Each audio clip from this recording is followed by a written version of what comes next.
This is VSiN, the sports betting network. Follow the money. That's what I always say. You always follow the money. Yeah. This is Follow the Money with Mitch Moss and Pauly Howard on VSiN. This hour sponsored by Better. Better Picks, a daily fantasy sports app where your sports knowledge turns into real cash fast. Download Better or visit better.app now, BETR. Sign up today, free $10, no deposit necessary. Download Better today. Great to have you. All right, we head out here to the Progressive guest line to get a lot of best bets from VSiN host and podcaster Mike Somich. His new podcast with Patrick Maher is called Sharp Money. It's dropping every Monday and Tuesday, downloadable wherever you get your podcasts. Next week, going to be available on YouTube as well. On X at SalmObama18. Mike, what's cracking, buddy? Not too much. It's Monday and Thursday for you. So Monday, we're actually recording right after the game Sunday night, which means you get the instant reaction as well as us ripping through the board, talking about any bets we have for the following week. And then Thursday, we run the board, talk about every side, total, and prop that we like as we go through the game. So make sure you subscribe there. Sharp Money, Apple and Spotify. Very good. My apologies. Monday and Thursday, every single week. Let's begin with the Super Bowl rematch here. I think there's a chance the Chiefs could miss the playoffs this year. I don't want to overreact, but I think it could be like a really big down year for Kansas City. And now they get the Eagles. Both teams on a little bit of rest here, but the Chiefs obviously were in Brazil last week, and the Eagles are a very small favorite in this game at Arrowhead. How did you approach it, Mike? I was shocked at this number. We saw the Chiefs actually open the favorite, which was just wrong. I played a little Philadelphia at the +1 number. I actually played more at -1. You can get it out there at pick right now. You can get it out there at -1, 1.5 on the Philly side.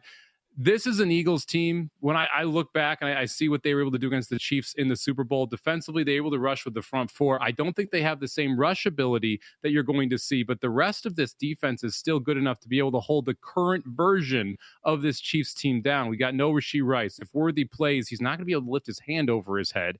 I don't expect Hollywood Brown to be a legitimate number one in an offense that's going to be able to stretch the field. Juju Smith-Schuster is probably the oldest 28-year-old in the world. I just don't trust this Chiefs offense to be able to consistently move the football. On the other side, the Eagles are going to be able to take shots down the field. We saw the Chiefs sell out to stop the run in the Super Bowl. That allowed Hurts to stretch the field. I think they're able to do it again here. I have the Eagles as a 3.5-point favorite in this game, so I love this spot here for the Eagles. All right. Excellent. Hope that happens. I asked Chuck Edel. I'll ask you. You want the Bears if it gets to 7? I want the Bears at any number. I will have a Bears bet. I don't have one in the account yet, but I will have a Bears bet, and I will have a Bears money line as well. And if you're a money line parlay player, I think the Bears are absolutely live inside this football game. I have not bet it yet because I'm waiting and hoping to get a 7. I will take the 6 if that's what I end up getting, or the 6.5, depending on what's available to you at your books here.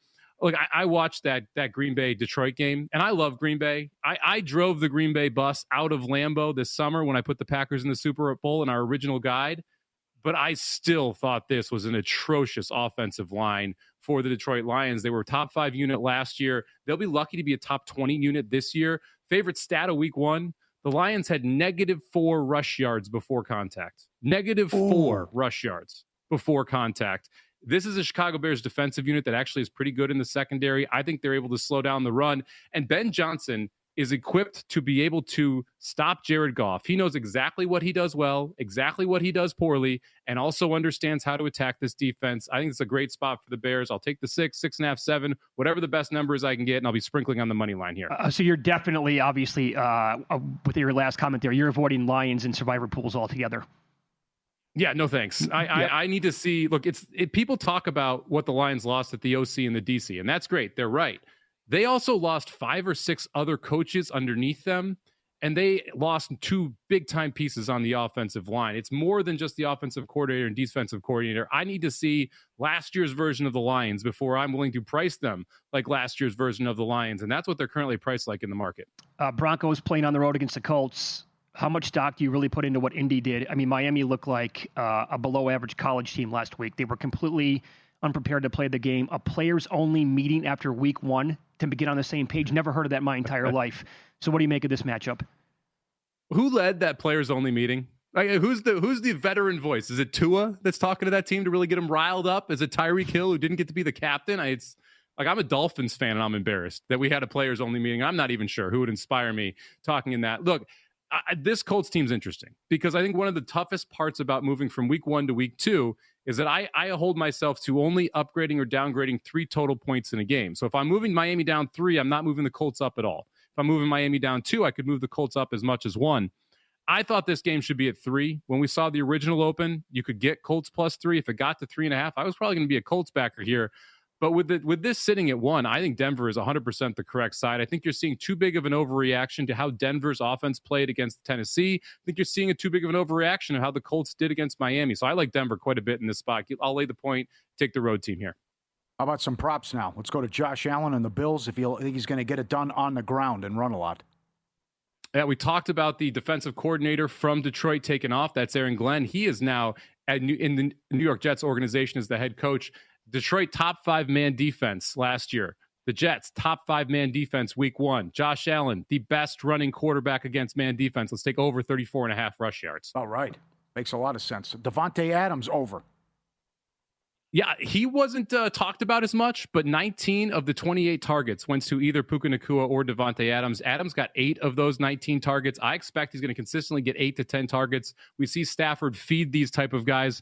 Adams sitting at 56.5 yards. We'll take the over 56.5 reception yards against the Tennessee defense. Not great in the secondary. Let's follow the money here on VSiN, the Sports Betting Network. Our guest, Mike Somich, VSiN host and podcaster. His podcast called Sharp Money with Patrick Maher is going to be available every single Monday and Thursday, and that's available Apple, Spotify as well. Next week going to be out on YouTube as well. So yesterday we had Paul Charchian on. He called the Kayshon Boutte receiving yard prop this week broken, and he ran down like the last couple of games going back to last year. He's like 37.5 makes absolutely no sense. You're on board with that thinking, yeah?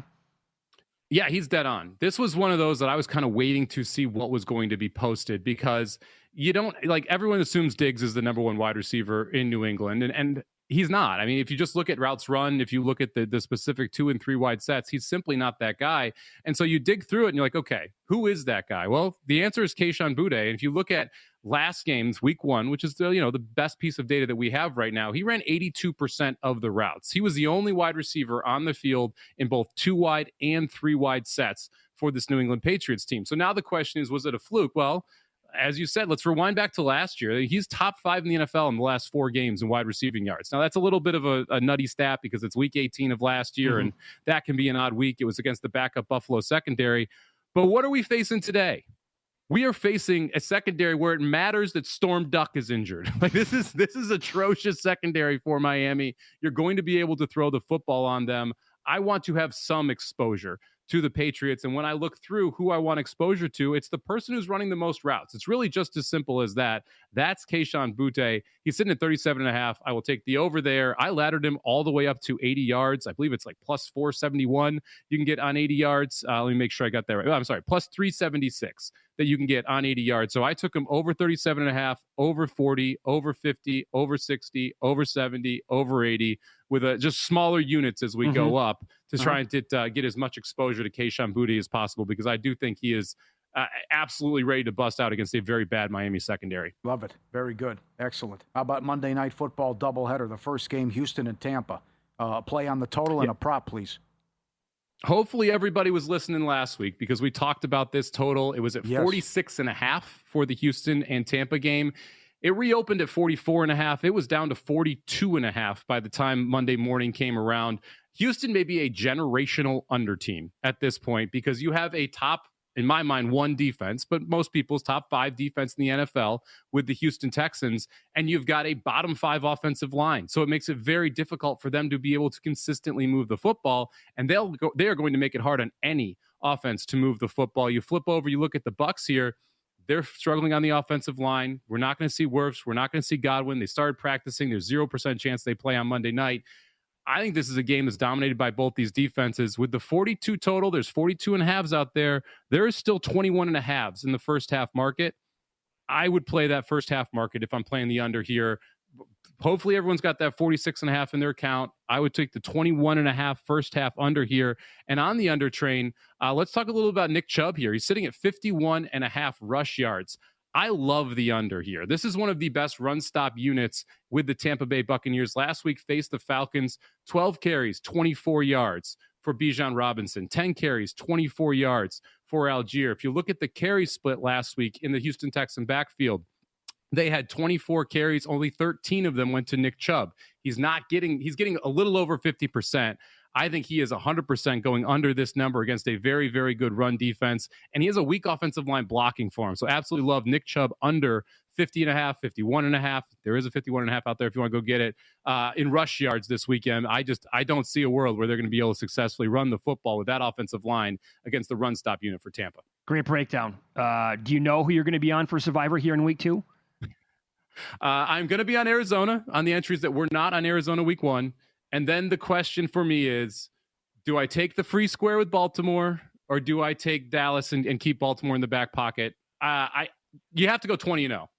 I kind of want to keep I kind of want to keep Baltimore in my back pocket because 20-0 is the end goal here. So most likely just going to be Arizona and Dallas for me. All right. Get Mike's new podcast called Sharp Money. It drops every single Monday and Thursday. Again, Sharp Money available on Apple and Spotify. Next week going to be available on YouTube as well. Great stuff as always, Mike. Best of luck here during the Week 2 action in the NFL. Appreciate it, guys. Good luck in Week 2. He joined us on the Progressive Guest line on X at Samobomb18 as well. Great analysis on that stuff. I'm on the booty, player prop over already, yards prop, and I'm going to be adding Nick Chubb under as well. That Tampa Bay defense, is absolutely fantastic against the run. 12 for 24 for Bijan last week. We'll get more games coming up in the National Football League, and I will give you a sneaky team to consider for Survivor. This is Follow the Money on VSiN, the Sports Betting Network.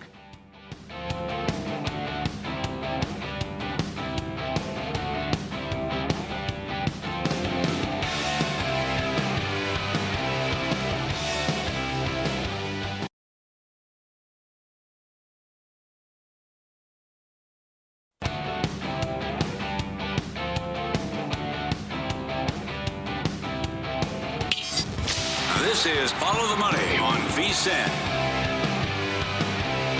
Some updated news here in the NFL as we continue talking Week 2 games. Jawan Jennings questionable for Week 2 for the 49ers. Kittle out, Purdy out. Other injuries for that team. And then you also have this news that maybe the Seahawks' best defensive player, Devin Witherspoon, he is now doubtful for the game. Looks like they're going to be missing another starter, and the Steelers are without 3 starters for the game. That's already confirmed. Joey Porter, Deshaun Elliott, Derek Harmon, all out for the game.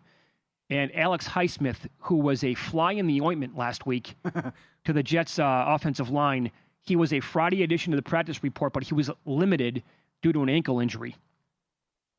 So if you're going to be taking away, what are we talking now? A minimum, I think that's 5 starters overall, then I think I changed my tune on betting the under for this game. How about Christian Gonzalez out again? That's massive. That happened, a hammy happened like in early August. Yeah.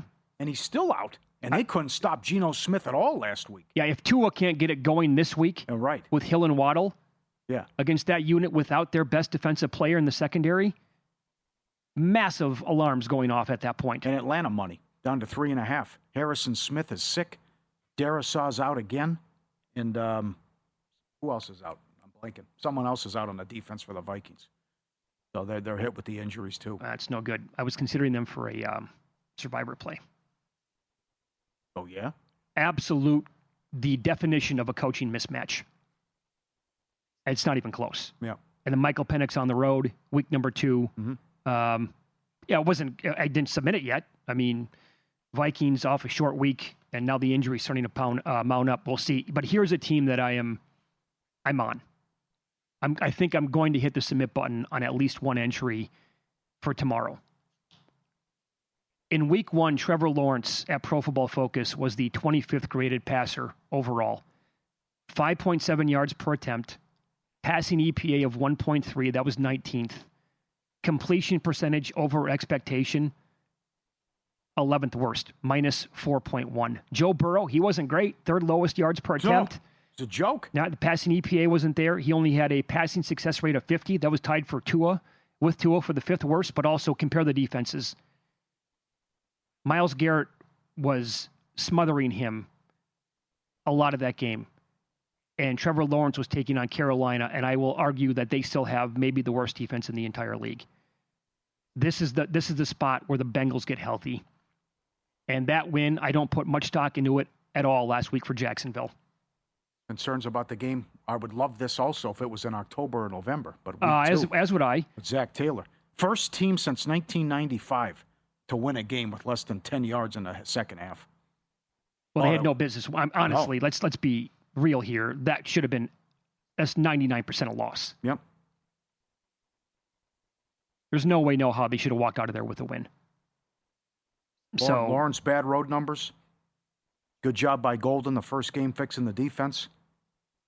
You can sell me on that one. Money line. 3.5, 49. Okay. Is the number there. How about the Bixby trade? Baffled. Yeah. Absolutely. And Mia O'Brien, everyone we talked to. Big year from out. Traded after one game. Gone. And now behind Saquon Barkley. I got to tell you, I don't like his prospects this year now all of a sudden. Yeah. And I think I only took him in at least 4 of my fantasy leagues. That's great news. So the 49ers are playing at the Saints. 3 still on the Niners. Mm-hmm. Total about 40.5. Kyler Murray had 29 passing attempts versus New Orleans last week. Harrison and McBride combined for 15 targets, 11 catches, 132 yards and a touchdown. If Juwan Jennings, now he's questionable, he's not doubtful, but again, no Kittle. And I explained on the show yesterday that after Mac Jones was playing for a little while in Jacksonville last year, he really clicked with Brian Thomas Jr. And it was double-digit targets every single game, ton of catches. He went over 100 yards a bunch, scored touchdowns. I mean, this has to be a Ricky Pearsall moment again, yeah? Yep. I'm all about Pearsall here. I'm with you. And I would think it'd be at under, too. And Salah can get after Rattler and have a good game plan. So if you want the Saints, be my guest. The kids never won a game. Good job by DraftKings to put up Assistant Coach of the Year as well. That's up there. And Jim Bob Cooter is 75-1.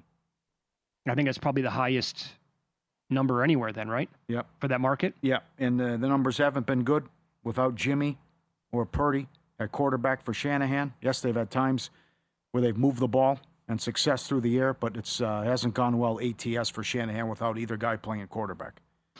But you're playing what could be the worst team in the league, though. Mm-hmm. So enough trust in Mac. I like the Lombardi angle. Shanahan wanted him anyways, was talked out of it with Trey Lance. Could be a good flex moment here for Shanahan, too. Imagine they can move the ball. Yeah, I wouldn't be surprised. Yeah. Have you done anything with the Patriots-Dolphins game yet? I got the Dolphins. No, you're going to do it? I'm going to do it. The bounce back. No Gonzalez is huge. Yeah. I said it from the get-go. This roster's no good. This Patriot hype is outrageous. Oh, they're completely overrated. Yes. So what the Raiders did through the air and how Geno went off, I'm not high on this offense. Miami's circling the wagons here. People could get fired if they lose. I just think that Miami will bounce back. They've covered 9 in a row against the Patriots. I absolutely have had their number. Yeah, they get great numbers against them. It's one thing to lose, but they got embarrassed, and they've been hearing people talking trash and stuff about them all week. So I think they come out and get the win in a tough place to play. Or even the glory days with the GOAT, the Patriots had issues in Miami. So that going to Miami in September and October, that's real and a tough place to play.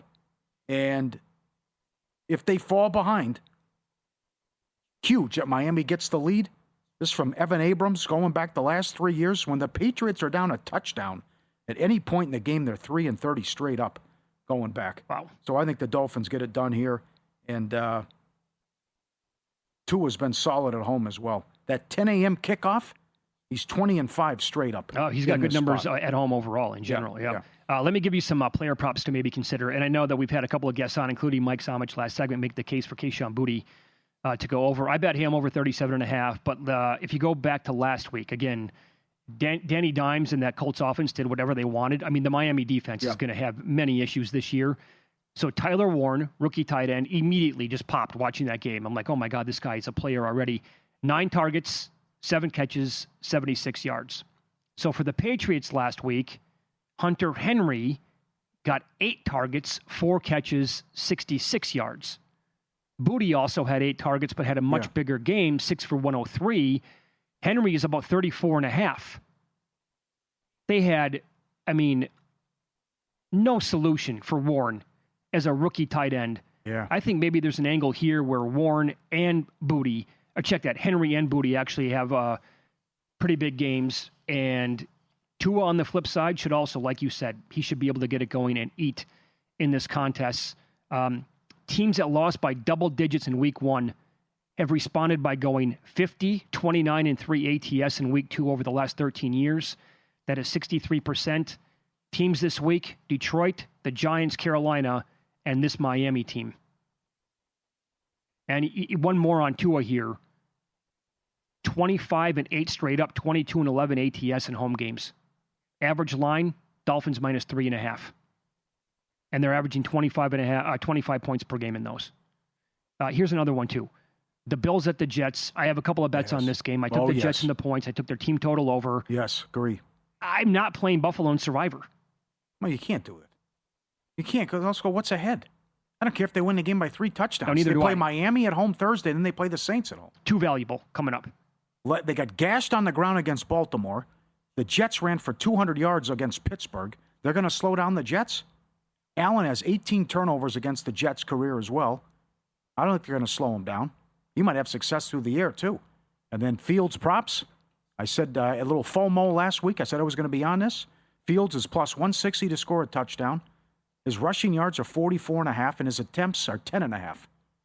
I think he has a big game on the ground. Breece Hall is only 57.5. I know. They're not going to slow down this rushing attack. How about this one? Zay Flowers, last week against Buffalo, this defense, 7 for 143 and a score on 9 targets. Yeah, Wilson's low. Garrett Wilson against Pittsburgh, 7 for 95 and a touchdown on 9 targets.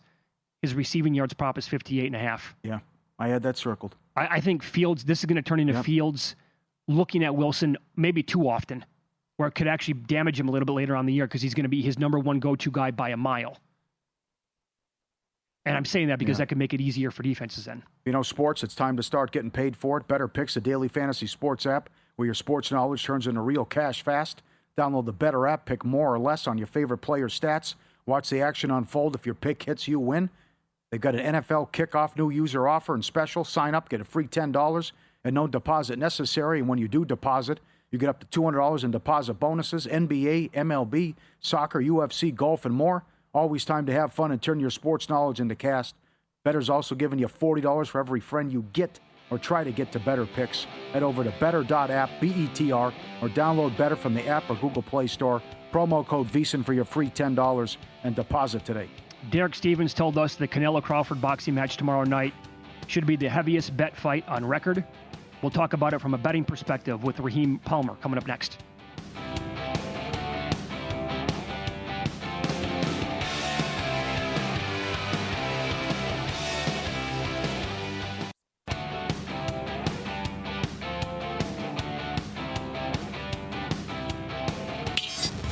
This is Follow the Money on VSiN.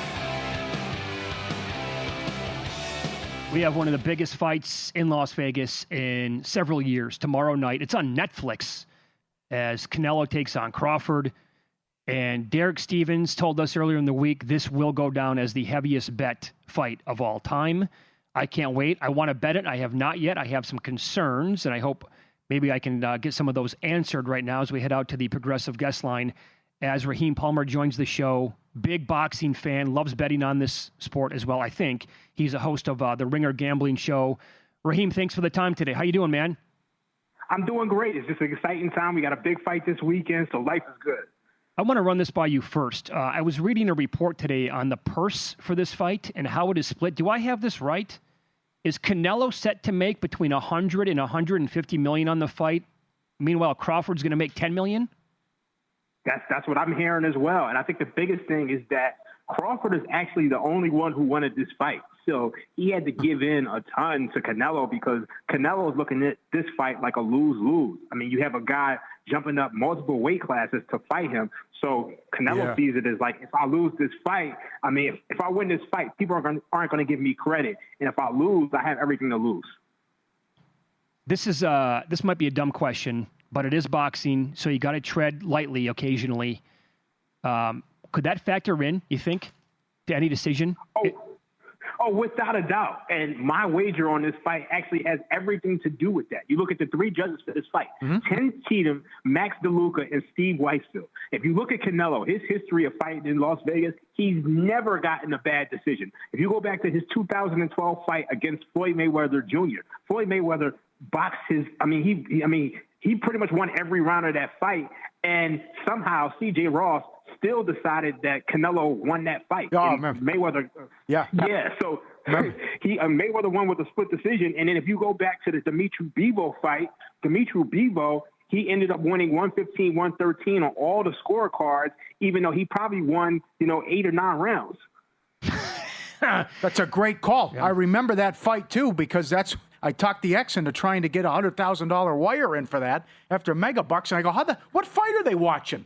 Because Dan Rafael, ESPN, gave Mayweather every single round. That's right, yeah. And yet this person's got Canelo. I go, this is nuts. Mm-hmm. Oh, great call. Yeah, he actually got suspended for that fight. So it's just like you always have to worry about, you always got to worry about who's the A side and who's the B side when you bet on boxing. Yeah. Okay, so let me ask you this then. If that was not a worry in the world, right? Like we could trust every single judge here involved and it's all going to be on the up and up, how would you proceed then to make a bet? Because I want to fire on Crawford. Yeah, Crawford is the right answer. You look at this guy, Canelo Alvarez really isn't the same fighter at all. You look at Terrence Crawford, he's the faster fighter. Obviously he's coming up 2 weight classes, but I actually think, people are kind of overrating the fact that he's coming up 2 weight classes. Okay. You look at the fact that he fought at 154 last year. And, I think he really used that fight at 154 against Israel Madrimov to prepare for this fight. Now, he went through a pre-camp. So he went through a pre-camp to, build strength and muscle. And I think this is a guy who a lot of people don't realize. If you watch the weigh-in, the ceremonial weigh-in is later on today. They had the weigh-in earlier they had the actual weigh-in earlier today. But if you watch the face-off, they're kind of the same size. And Terrence Crawford actually has the bigger reach advantage. He has a 74-inch reach. Yeah. Meanwhile, Canelo's reach is 70 inches. And this is a guy who was cutting down to 147. So he was a bigger guy cutting down, and I actually think he might be stronger than people think. I think Crawford is he's just a better fighter. And if they were the same size, Crawford would be favored. Excellent. Height and reach advantage. You're not concerned about going up 2 weight classes. What are you hearing about the shoulder? Does that give you any pause? Oh, that's BS. Okay. I'm not buying it at all. I'm not buying it at all. Okay, so rule that out as well. Do you see a knockdown in the fight?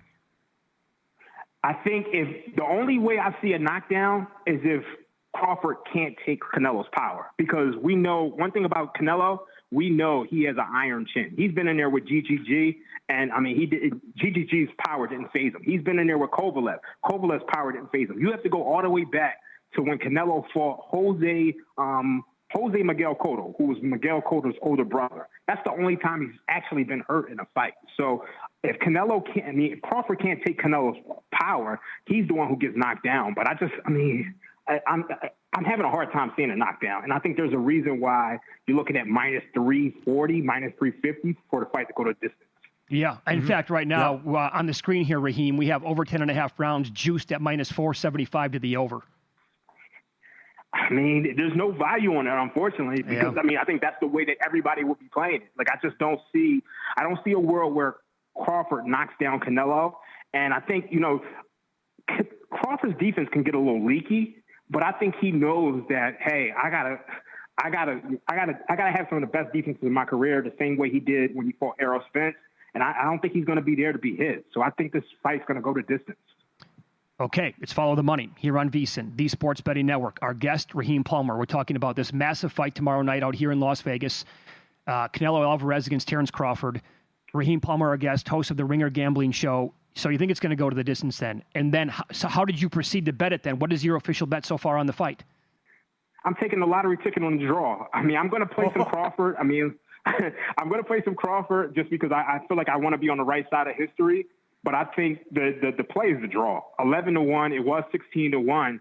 We spoke earlier about how, Canelo always kind of has a judge in his pocket. He's the A side. So I think this is a good lottery ticket. Probably one of the best lottery tickets that you could have in a boxing match in a long time because, Crawford could win 9 rounds and they could just come out with a draw. So that's what I'm taking a shot on. Good. So I have 3 bets that I'm pondering to make. So you're not going to laugh at me. 1, Crawford to win. That was plus 155 here last night. Derek Stevens said they took 200,000 on that from a guy that they completely respect the daylights out of. Okay. So that moved the number here. Mm-hmm. The other one was draw, Raheem, and the other one was how about Alvarez by split decision? That's 5-1 at DraftKings. Okay. Ooh. That is, I like all of those. I think if I had to add one to that, I would say Crawford by points plus 200. The interesting thing, though, is I get the FanDuel numbers because you guys know the Ringer has a partnership with FanDuel, and I'm on FanDuel TV. 72% of the bets are coming in on Crawford, and 66% of the money is coming on Crawford. So this is kind of like it reminds me of Tyson Holyfield 1, where they set Tyson Holyfield. Tyson was like a big favorite in that match, and all the money came in on Holyfield, and no Tyson money came in. I think it's very reminiscent of that. I do think we could see a little bit of Canelo money come in later on this weekend because he has a huge Mexican fan base. Oh yeah, but right now, nobody's betting on Canelo. That's a good angle as well. Maybe if you want to wait on Crawford, for a fact that the Alvarez money is going to come in here at some point, and you might be able to get a little bit better number as well. Are you going to go to the fight tomorrow night? Yeah, I'll be there. I'm about to go to the weigh-in in probably a couple hours, a ceremonial weigh-in. I mean, they weighed in this morning because that's how they do things now. They do like a official weigh-in that nobody can get into, and then they have the ceremonial weigh-in. So I'm going there, and I'll be at the fight tomorrow. Damn. Where does this one rank in terms of overall fights that you've ever attended in your life? I had to wait on that. My first fight, I started coming out here in 2009, Mayweather Mosley. That's always going to be the best one for me because it was my first time. But I've been to some good ones, so this is great. Very good. Well, Dynamite Analysis, you can get Raheem. Obviously, he's the host of the Ringer Gambling Show. Going to the fight tomorrow night. Your official bet as of right now is a draw. I don't blame you. I mean, as crazy as it sounds, I think I'm probably going to make the same bet, Raheem. Thank you, and have a blast tomorrow night. No doubt. I'm probably going to ask him Crawford. But, if any of you guys like Eurobasket, we're taking Germany on to win the championship. So I'm big on Eurobasket, so jump on that. What's the number? You can get like minus 140. I actually told my followers to play the future the other day. So we already have some, but I'm going to add some more. They play Turkey and Alfred Sengun. A lot of people know Germany. They have Dennis Schroeder. They got Franz Wagner, one of the deepest teams. They blew out Giannis Antetokounmpo in them earlier today. Wow, that's awesome. Okay, very good. Thanks, Raheem. We appreciate it. All right, bye. Appreciate you. There you go. Raheem Palmer on the Progressive Guest Line. That is Sunday morning, 7 a.m. Pacific, Germany, Turkey. Okay. Covered it all there. Very good. I got to tell you. I liked it. I mean, you have, it's boxing. I mean, it's of course. Just, shenanigans expected. Yeah, it's a great recall, too, about the Canelo-Mayweather fight. Every round. Rafael's a respected guy. Oh, he's been doing it forever. Yeah. It was the biggest bet of my life. And I'm watching, it's like, well, we gave him every round. And I go, oh, wait a second. We got controversy here. I'm like, this sport sucks. Paul, you have to consider this every time you bet it. Right. Well, because the Dana White line, too. Same thing happens in the UFC. We talk about Uncle Lou all the time. Right. Dana White always says, don't let it go to the judges. I think one of the first fights back from COVID, they had it 30-27 both ways. They did. So expect everything. Oh, my God. I can expand on this coming up. I was at a fight one time when the score, it was the most unbelievable scorecard I've ever seen in my entire life. The Average Joe contest is huge. Edge Boost, all about the weekly prizes. Make 7 picks, NFL or college. Highest score that week, cash is $500. If you already have an account, you get the $1,000. Airfare, hotel, the Circa. In-studio spot on VSiN. Ton of prizes, free to play. Enter anytime. VSiN.com/Joe. Strut your stuff. VSiN.com/Joe. Go get it. I will also tell you about a 15-3 straight-up mark in non-conference games for this head coach.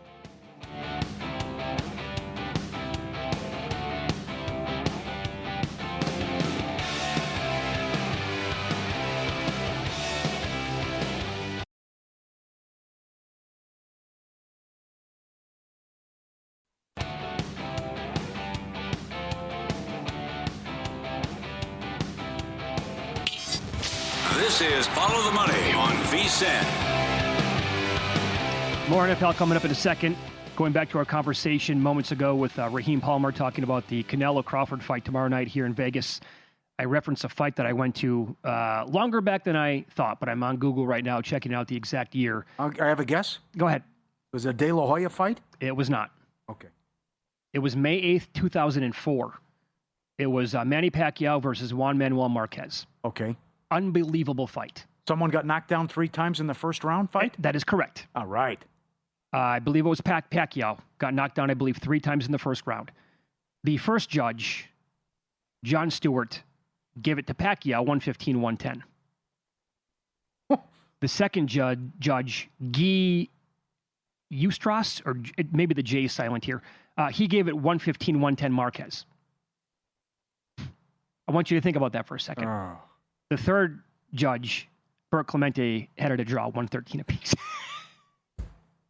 Wasn't that where Bert didn't know you could give around 10 seconds? I believe that's, yeah. You know you could score. Yeah, because he got... It was at the Mandalay Bay, I know that. I could tell you who I went with to the fight. They announced the scores, and the entire place is just like befuddled. Up for grabs. How is that humanly possible? Yep. But that's boxing. And so, to Raheem's point, we could all shove in big on Crawford tomorrow night, like plus 150, whatever it is in that range. He could win, like a consensus could have him winning like 9 or 10 rounds. Might be a draw. Canelo might win a split decision. Don't know. You're taking your life into your own hands when you're betting on boxing. Mm-hmm. So, NFL tomorrow, Eagles. Earlier this hour, Mike Somich came on the program, made a great case for Philadelphia. I will point this out. Andy Reid, 15-3 straight up, 12-5 ATS, non-conference games going back the last 18. KC is a dog. You know, all know this is with Mahomes, 14-5-1 in his career. I bet early in the week A.J. Brown to bounce back. Brown and Devontae Smith combined for 4 catches, 27 yards. Against the Cowboys, he only had 1 catch for 11 yards on 1 target. Brown told WIP in Philadelphia this week that he got zoned the entire game. He did not have a single man rep. And he added, obviously, there won't be any separation, end of quote. And you go back and look at the game. Cowboys DC Matt Eberflus did not call a single man coverage design the entire game. Here's my biggest question, though.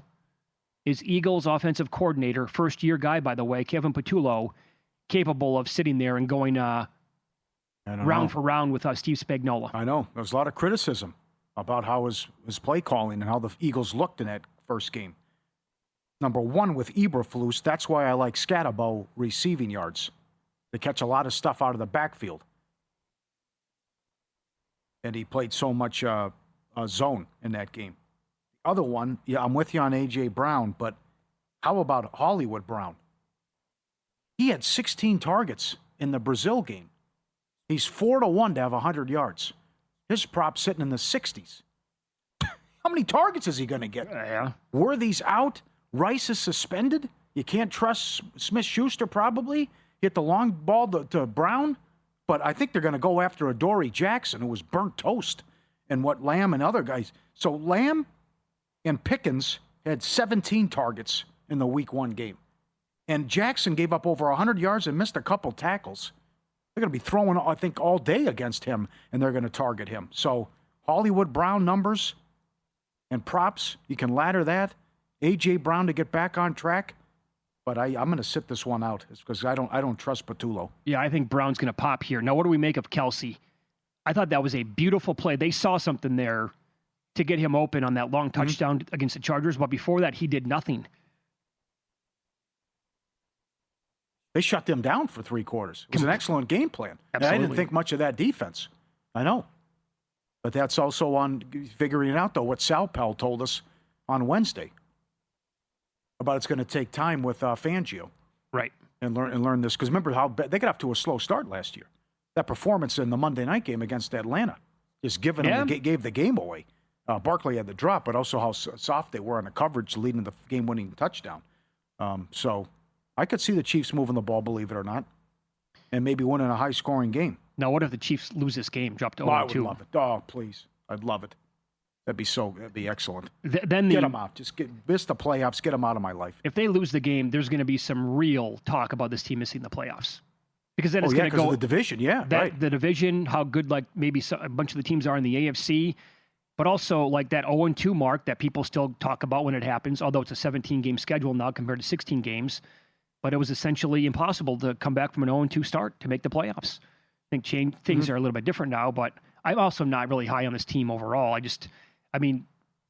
They won 15 games last year. The talking point after every single one of those 15 wins is, how are they doing this? How? It was all one-score games. And I found it fitting that they lost game one by one score. And I think it would be hilarious if they lost this game on Sunday by one score and it started to correct itself. Well, I hope Carter wreaks havoc because he owes the team one after what he did. So he should come out and just... I don't disagree. His hair should be on fire. Yeah, there was no... happened. Honestly, like, I blame Dak because he was the instigator. But why was Carter so close to the huddle? Regardless, what do you make of this total in the Broncos-Colts game? 43.5? Isn't that a touch high? That is high. Because that was... Colts were great. Didn't punt the whole game, but also it was horrible Miami, too. So, gashed them on the ground. Miami gave up 156 rushing yards. Come back with Warren. He was awesome in the first game, 7 catches. I know you're going against a nasty defense, but Danny Dimes is on a sick underrun as well. At home, Danny Dimes, 25-10-1 underrun. But that also ties into what the ATM has been is with the Giants. Oh, yeah, that was the Giants thing for a long time. Well, it's still a thing. 67% underrun since 2020, and then they're on a stupid run in home games, which we'll get to next week. Too bad they started on the road. But it's about bad Bo or good Bo. What Knicks am I going to get? He asked about, but there's something here, though. You might have something. All this talk about Daniels and what. Right. He was awful last week, and they should have lost the game. So a good job by Lou in the first game with the Colts.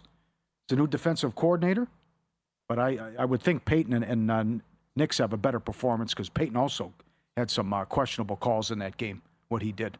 I would agree with that. And maybe the Colts defense isn't as bad as we thought. You tie that into Danny Dimes now taking on... Think about this for a second. He's going to go from facing Miami, whatever that was, to taking on the best or the second or the third, whatever it is, top 3 defense in the entire league with talent at every... They're deep and they're talented at every single level. And I think there's a real chance here that Bo Nix just doesn't have the kind of year that he had last year, and he comes back to the pack. And this was going the other way, by the way, the total, up to 43.5. I kind of like the under in that game. Yep. And you're going to use Arizona on Survivor? This one, more Arizona money here. I mean, the Bryce Young stuff really sticks out. 1-13 straight up on the road. Last 6 road starts in that late window, 0-6. They scored 20 points one time. He was awful against Jacksonville. You don't respect them or their defense. They couldn't move the ball. Kyler Murray off a shaky performance. I'll give him a pass because he was sick. But nothing but Arizona money here. Well, here's what doesn't make much sense to me. By the way, what's the consensus number in the game right now? My screen's a little bit slow. Is it up to 7? Let me grab it. I think it's 6.5. Okay. It is 6.5. Okay, I got it now. Yeah, they're 6.5. So this same Cardinals team, now back at home, played on the road last week against the Saints, and they were 6.5 for the entire week until money came in on the Saints like the last hour, and they closed like at 5.5, 6, I think, at some spots. I think here at Circa was actually maybe 4.5. How were they 6.5 on the road against the Saints last week, and now they're 6.5 this week at home to Carolina? Like, to me, there's not that big of a difference between the Saints and the Panthers. There's just no way, no how. Really? I don't think there's that big of a difference. No. All right. So, I don't know. Maybe I'm wrong with that, but I think, again, there's a chance here that the Panthers are going to be in a fight for the worst team in the league. Mm-hmm. Okay. I love what Warren Sharp told us. Don't buy into Bryce Young last year. Yeah. All right. Yeah, you made a great case. If you know sports, it's time to get started and get paid for it. Better Picks, the daily fantasy sports app where your sports knowledge turns into real cash fast. Download the Better app, pick more or less on your favorite player's stats. Watch the action unfold. If your pick hits, you win. They got an NFL kickoff new user offer. Sign up today. Get $10 free and no deposit necessary. And when you do deposit, get up to $200 in deposit bonuses. NBA, MLB, soccer, UFC, golf, and more. Always time to have fun and turn your sports knowledge into cash. Better's also giving you $40 for every friend you try to get to Better Picks. Head over to better.app, BETR, or download Better from the app or Google Play Store. Promo code VSiN for your free $10 in deposit bonus today. Up next, 5 FBS college football games to bet on tonight. If you missed it earlier in the week on this show, a longtime Vegas odds maker made this number a touchdown higher than what is currently on the board. Find out which game it is next here on VSiN.